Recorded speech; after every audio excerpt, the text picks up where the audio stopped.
Thank you for coming to Project Sax, and this is the first Project Sax Lesson.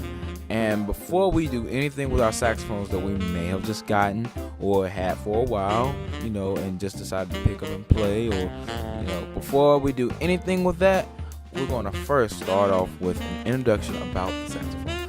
Now, the saxophone started out, or is known as a music or reed-based musical instrument. Now, it's always started out as a reed-based musical instrument, and it's pretty much a point guard in a way in jazz bands. Now, if you go to many jazz bands and advanced jazz bands, they will tell you that the trumpet is the point guard, but I like to think of the saxophone as the point guard because the saxophone got its shine from jazz. And contemporarily, today, you will see most saxophones played in jazz bands. So, let's start off with the maker of the saxophone.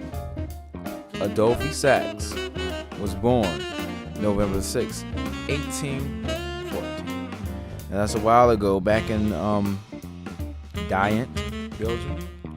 And his father Charles was a maker of musical instruments like the clarinet and the flute. And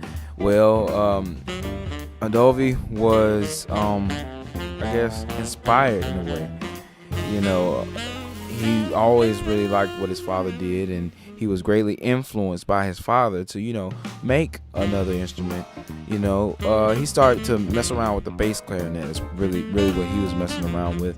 And eventually he came up with a single reed instrument constructed from metal that really has like a cone bell, and it overblows at the octave. In 1941, he showed his first creation of the saxophone, and it was the C bass saxophone. So basically, when we say C bass, it's just like saying E flat alto saxophone, except the C, it basically says the key of the instrument.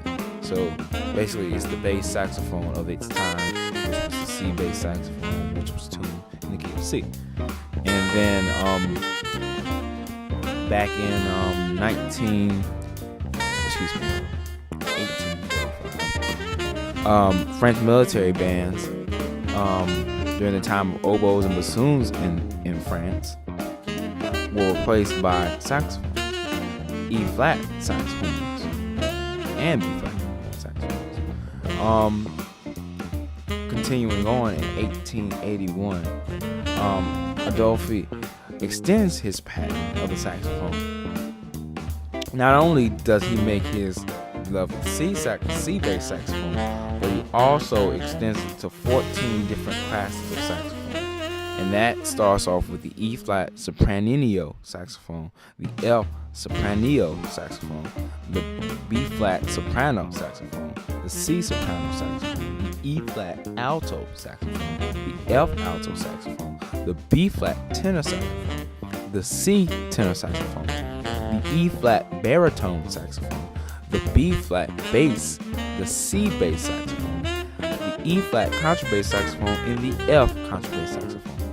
So, wow, we have a lot of saxophones back in the day. We had a lot of saxophones. Now, some of those really, they didn't really suit, bands. So many people didn't buy them.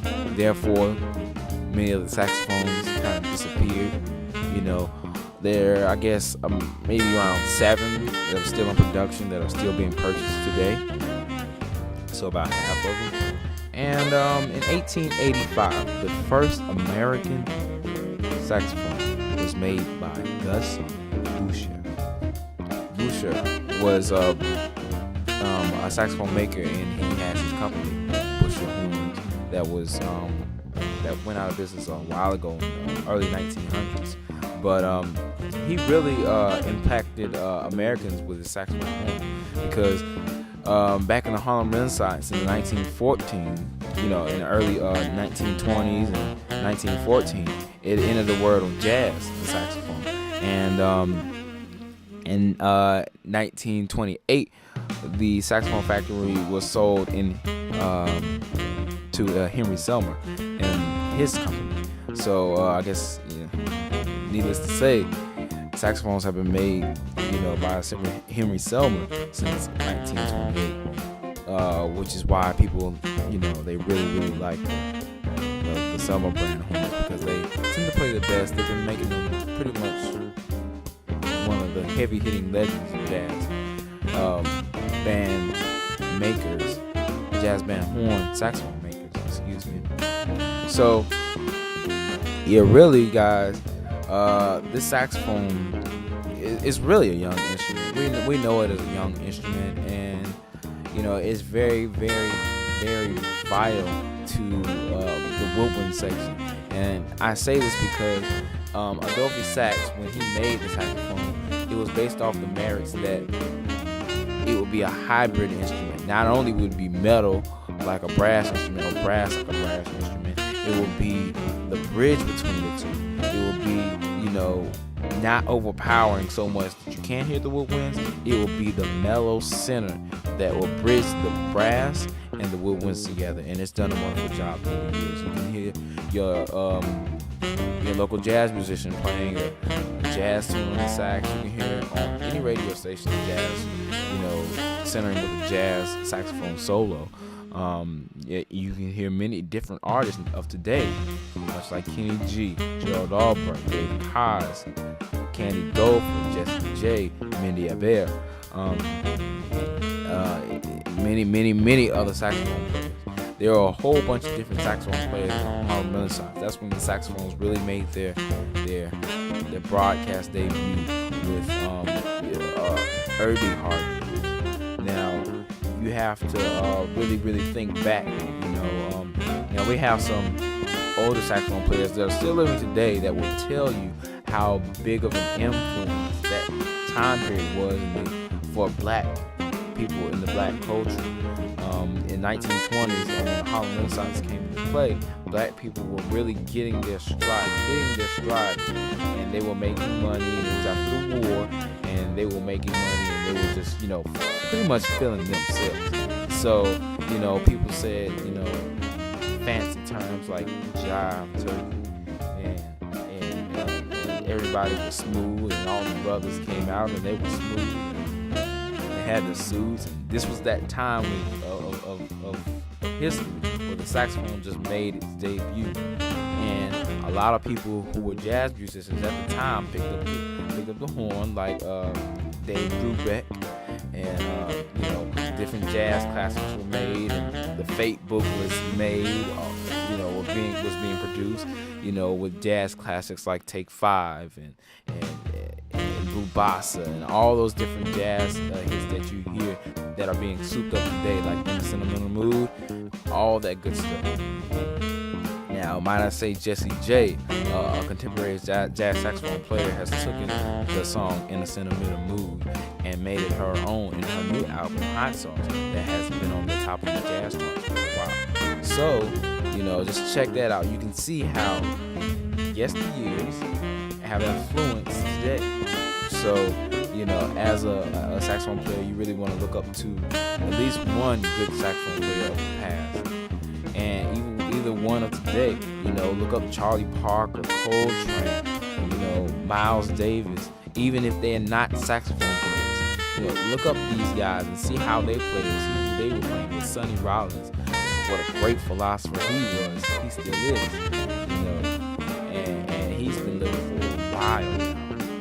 I believe he's around his 80s, and he can do interviews so eloquently, and he can talk about how deeply he feels about the instrument. Check out Sonny Rollins. So check out these saxophone players and see what they're doing. That'll influence you and help you on the saxophone.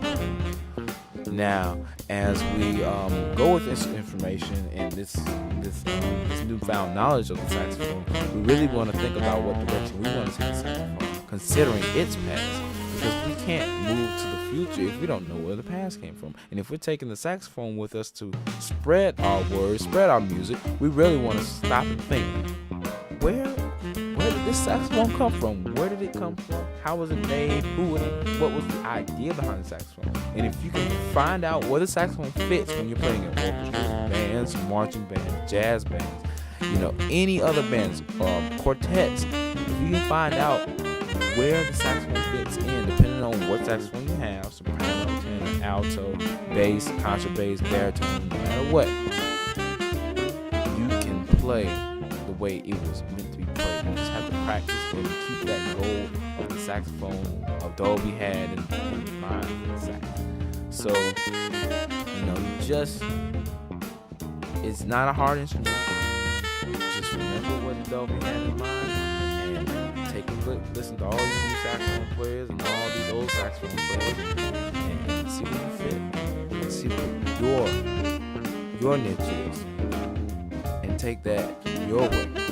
Because like Chrisette Michele said, Grammy award-winning artist Chrisette Michele said, you have to know your niche, know where you fit in.